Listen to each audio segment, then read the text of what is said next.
कक्षा 10 के अंतर्गत सर्वेश्वर दयाल सक्सेना। सर्वेश्वर दयाल सक्सेना एक हिंदी साहित्य के बहुत ही प्रशस्त कवि लेखक हैं। इनका जन्म 1927 में जिला बस्ती उत्तर प्रदेश में हुआ था। दिनमान और पराग पत्रिका का संपादन करते रहे। इलाहाबाद विश्वविद्यालय में रहे। आकाशवाणी में सहायक के पद पर भी रहे और 1983 में इनका आकस्मिक निधन हो गया। सर्वेश्वर दयाल सक्सेना ने पाठ्यपुस्तक के अंतर्गत मानवीय करुणा में दिव्य चमक नामक पाठ को लिखा है, जो उनकी स्मरणीय स्मृतियों से बना है और स्मृतियों की विश्वसनीयता उसे महत्वपूर्ण बनाती है।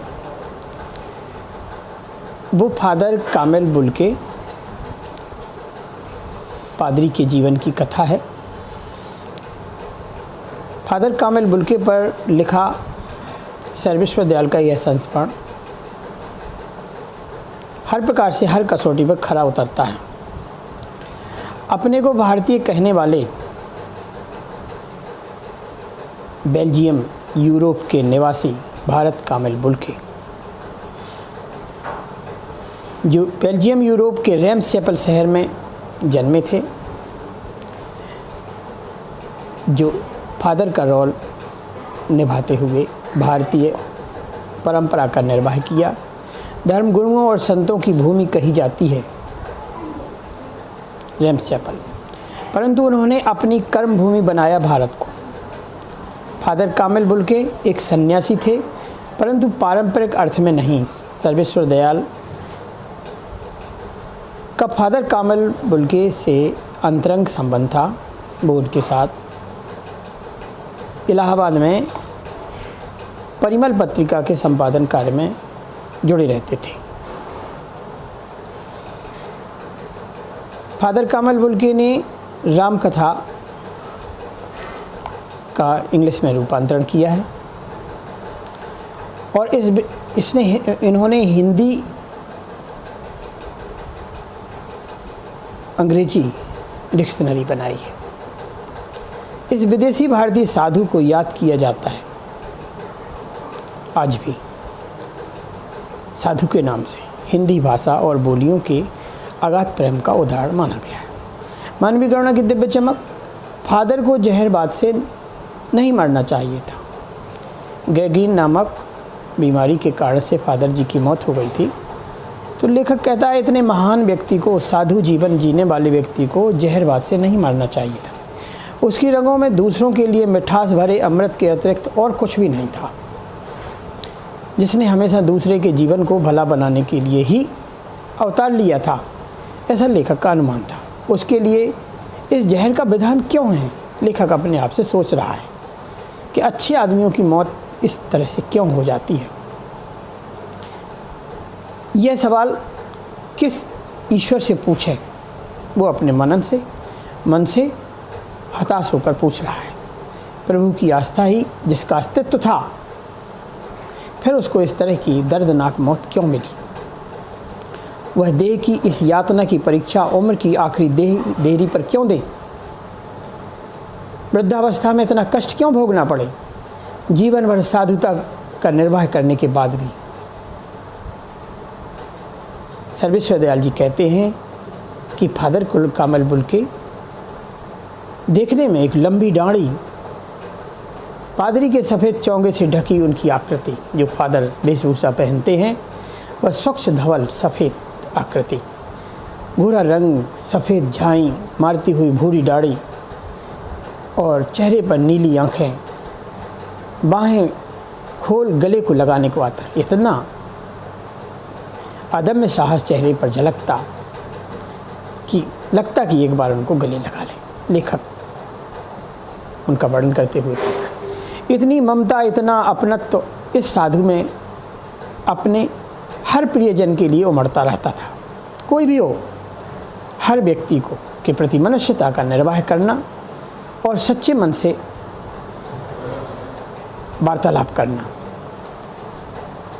हमेशा उसे सकारात्मकता की ओर बढ़ाने के लिए अग्रसर करते रहते थे फादर कामिल बुल्के।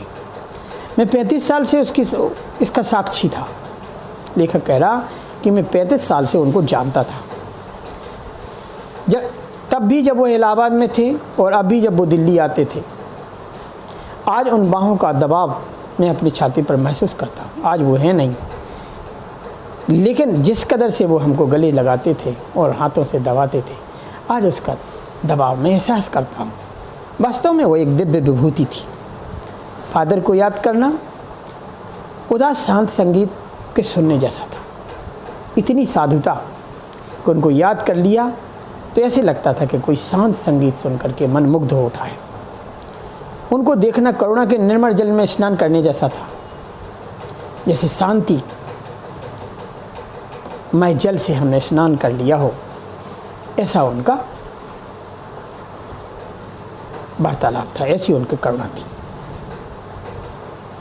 उनसे बात करना कर्म के संकल्प से भरना है। एक बार उनसे बात कर ली तो ऐसी लगता था कि मन कर्म के संकल्प से भर गया है और कोई भी कार्य करने की सक्षमता हम में जाग उठी है। मुझे परिमल के वे दिन याद आते हैं। परिमल पत्ती का जब लेखन करते थे, उस पर चर्चाएं चलती थी। लेखक कहता है कि हम फादर जी से मिलते रहते थे। वो कहता है मुझे वो दिन आज भी याद आते हैं, जब हम सब एक पारिवारिक रिश्ते में बंधे जैसे रहते थे, जिसके बड़े सबसे बड़े सदस्य फादर कामिल बुल्के ही थे। हमारी हंसी मजाक वह निर्लिप्त शामिल रहते थे, यानी कोई भी हंसी मजाक जैसा भी वातावरण हो, हर में घुलने की उनमें अद्भुत क्षमता थी। हमारी गोष्ठियों में वह गंभीर बहस करते थे, अच्छी वार्तालाप करते थे, हिंदी विषयों पर बहुत अच्छी गहन चिंतन देते थे, हमारी रचनाओं पर बेबाक राय और सुझाव देते थे। यानी उनकी जो राय होती थी उसे कोई काट नहीं सकता था, इतनी उनकी में तीक्ष्णता थी। हमारे घरों के किसी भी उत्सव और संस्कारों में बड़े भाई के समान पुरोहित जैसे खड़े हो कर आशीष देते हैं, ऐसे उनका रोल था।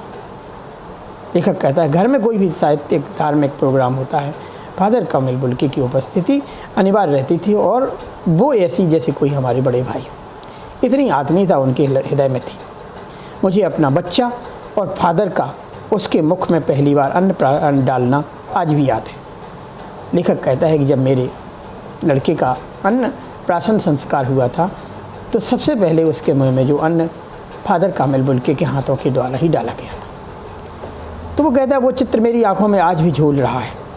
नीली आंखों की चमक में तैरता वात्सल्य, नीली आंखें, लेकिन उसमें बच्चों के प्रति अद्भुत प्रेम, असीम प्रेम उनकी नेत्रों में झलकता था। जैसे किसी ऊंचाई पर देवदारू के छाया में खड़े हों। ऐसे लगता था जैसे देवदारू धूप में पहाड़ों पर चलते हैं तो देवदारू के वृक्षों की घनी छाया में जो आराम मिलता है वह फादर कामिल बुल्के के सानिध्य में मिलता था। कहाँ से शुरू करूँ उनके गुणगान की गाथा। लेखक कहता है पूरा जीवन उनका गुणों से भरा हुआ था। इलाहाबाद की सड़कों पर फादर की साइकिल चलती दिखती, बड़े कर्मठ साइकिल से हमेशा चलते रहते थे। शरीर पूरी तरह से स्वस्थ रहता था, दमकता रहता था, तेज रहता था। वह हमारे पास आकर रुकती, साइकिल जैसी उनकी हमारे पास रुकती, मुस्कुराते हुए उतरती। देखिए देखिए मैंने उसे पढ़ लिया है और मैं कहना चाहता हूँ। यानी किसी भी समस्या को है उनको अगर गहराई से उसको बहुत समय नहीं पढ़ पाए तो बाद में उसका अध्ययन करके वो बताते थे। उनको क्रोध में कभी नहीं देखा, आवेश में कभी नहीं देखा और ममता तथा प्यार से लबालब छलकता हुआ महसूस किया है। ऐसा विदेशी नागरिक जो भारतीय अस्मिता और भारतीय संस्कृति में पूरी तरह से घुल गया है। अक्सर उन्हें देखकर लगता है कि बेल्जियम में इंजीनियरिंग के अंतिम वर्ष में पहुंचकर उनके मन में सन्यासी बनने की इच्छा कैसे जागृत हुई। देखिए इंजीनियरिंग जैसी पढ़ाई जो बड़ी कठिनता से प्राप्त होती है, इसके बाद भी उन्हें सन्यासी बनने और सन्यासी वो भी भारत में बनने की उनमें इच्छा कैसे जागृत हुई। लेखक के अंदर कौतूहल सा जन्म लेता है। जबकि घर पूरा भरा था, 2 भाई थे, 1 बहन थी, माँ भी थे, पिता भी थे। इतना परिवार माया मोह से भरा हुआ और उसको छोड़ करके उन्होंने भारत जैसी ज़मीन को स्वीकार किया। क्या है लेखक के मन में कौतूहल है। आपको अपने देश की याद आती है? मेरा देश तो अब भारत है। कोई उनसे पूछता कि भाई आपको अपने देश की याद आती? वो कहते नहीं, अब तो मेरी कर्मभूमि और भारत ही है। मैं जन्मभूमि को पूछ रहा हूँ तो कहते हैं कि जन्मभूमि की याद आती है, बहुत सुंदर है मेरी जन्मभूमि रैम्स चैपल। घर में किसकी याद आती है सबसे ज़्यादा? लेखक ने पूछा तो कहता है माँ की याद आती है। फिर अक्सर माँ की स्मृति में डूब जाते हैं। माँ की चिट्ठियाँ अक्सर वो अपने पास रखते थे और उनको सहृदयता से बाँचा करते थे। अपने अभिन्न मित्र डॉक्टर रघुवंश को वह उन चिट्ठियों को दिखाते थे। पिता और भाइयों के लिए बहुत लगाव उनके मन में था। भले ही वो भारत आ गए थे, लेकिन अपनी पारिवारिक चेतना को अपने मन में संजोए हुए थे। पिता व्यवसायिक थे, एक भाई था वो भी फादर हो गया था। एक भाई काम करता था, उसका परिवार है। बहन सख्त थी और जिद्दी थी। बहुत देर से उसने शादी की बहन ने। फादर को एक आध बार उसकी शादी की चिंता व्यक्त करते उन दिनों देखा गया था। भारत में बस जाने के बाद 2 या 3 बार अपने परिवार से मिलने के लिए बेल्जियम गए और अधिकांश समय अपने जीवन के बहुमूल्य क्षण भारत में ही व्यतीत किए। अपनी दिमाग में उत्पन्न विद्वता के शब्दों से भारत की भूमि को विद्युत किया। लेकिन मैं तो सन्यासी हूँ, आप सब छोड़कर क्यों चले आए? प्रभु की इच्छा थी। वह बालकों की सी सरलता से मुस्कुराते हुए बोले कि सब प्रभु की इच्छा थी, उसी ने हमें भेजा, उसी ने प्रेरणा दी, उसी ने मोटिव किया। माँ ने बचपन में ही घोषित कर दिया था कि लड़का हाथ से गया। बचपन से ही हमें भारतीय भूमि के प्रति लगाव था। इंजीनियरिंग पढ़ने के बावजूद भी हमें भारत भूमि अत्यंत प्रिय थी और जब हमने फादर बनने का फैसला किया तो सबसे पहले भारत भूमि को ही चुना।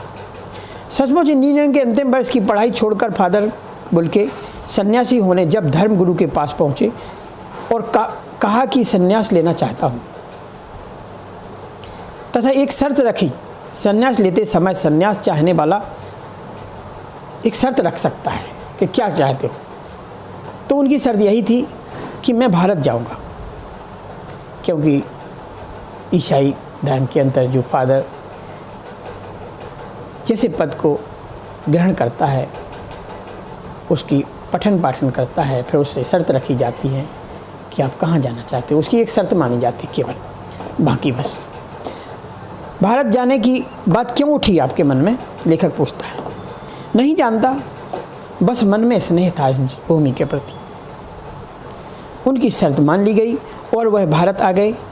पहले जेसेट संघ में 2 साल पादरियों के बीच धर्माचार की पढ़ाई की, यानी फादर की ट्रेनिंग ली, और फिर 9-10 वर्ष दार्जिलिंग में पढ़ते रहे उसी फादर। और फिर इसके बाद कलकत्ता से बीए किया उन्होंने। इंजीनियरिंग छोड़ करके आकर के फिर से बीए किया, हिंदी से, इंग्लिश से तो थे ही, हिंदी से किया। और फिर इलाहाबाद में एमए किया। उन दिनों डॉक्टर धीरेन्द्र वर्मा हिंदी विभाग के अध्यक्ष थे। उन्हीं की अधीनता में इन्होंने पीएचडी किया। शोध प्रबंध प्रयाग विश्वविद्यालय के हिंदी विभाग में रहकर 1950 में इन्होंने अपनी पीएचडी में रामकथा उत्पत्ति और विकास को हिंदी में लिखा।